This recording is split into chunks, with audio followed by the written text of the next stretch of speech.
আমি এই মুহূর্তে আছি ঢাকা নয় বাজারে। তো আমি একটা জিনিস দেখে খুব অবাক হয়ে গেলাম। ঢাকা শহরে আসলে ওইভাবে অনেক কিছু পাওয়া যায় না। ভাই আপনি মাস্ক নেবেন নাকি? বললাম ভাই কী ব্যাপার, মাস্ক কিনবো মানে আজকে ফ্রি দিচ্ছে না? আঙ্কেলের কাছে জিজ্ঞাসা করবো বলে আসলে আমরা তার মুখ থেকে শুনবো দেখি উনি মাস্ক কেন ফ্রি দিচ্ছে। মানে আপনি কেন দিচ্ছেন? মানে এই যে একটা মাস্ক মনের আবেগে থেকে দিচ্ছি মাস্ক ফ্রি। ব্যাপার দেখেন, আমরা একটা মাস্ক আমরা দেখা যায় যে আমরা দোকান থেকে কিনতে গেলেও আপনার 5 টাকা করে নেয়, ফ্রি দিচ্ছে সে। ঠিক আছে, এটা 10 জনের সেবা, 10 জনের সেবা থেকে টাকা। একটা মাস্ক কত টাকা করে কিনতে হয় আপনার? এখানে আমার এই যে এটা পুরো বক্স 60 টাকা কিনা, এই যে 60 টাকা এটা। মানে আপনি বলতে যাচ্ছেন দেখি 60 টাকা। প্রিয় ভিউয়ার্স দেখেন, এটা কিন্তু 60 টাকার মাস্ক। এটা আর এখানে এই যে 2 প্যাকেট কিনা আছে 100 টাকা।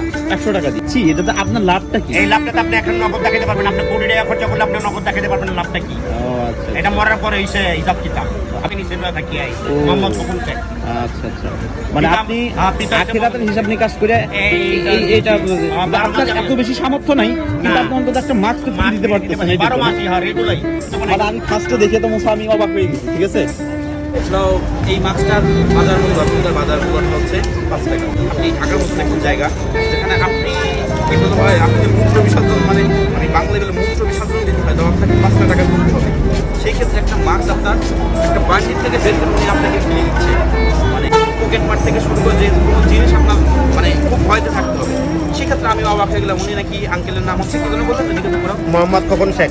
মোহাম্মদ খোকন শেখ। উনি আপনি এটার বাজার হচ্ছে তাঁতিবাজার মোড়, লেগুনা স্ট্যান্ডের পাশেই। সপ্তাহে একদিন মধ্যে আমি 12 মাসে ফিরে দেয়। রমজান মাসে আমি ওই যে কাগজ লাগা রাখি। প্রিয় দর্শক, ওনার হিসাবটা হচ্ছে উনি বলতে চাচ্ছে যে উনি তো ওনার এত বেশি স্বাবলম্বী না, অনেক বেশি টাকা পয়সা অর্থ সম্পত্তি ওনার নেই। উনি চাচ্ছে যে একটা মাছ দিয়ে হলেও মানুষকে যদি কোনো কিছু কনভিন্স করতে পারে, ভালোবাসতে পারে যে আমার তো কোনো দান করার কিছু নেই, আমার তো অ্যাভেলেবেল সম্পত্তি নেই। ঠিক আছে, এই জন্য সেই মাছটাই দান করতেছে। ধন্যবাদ সবাইকে।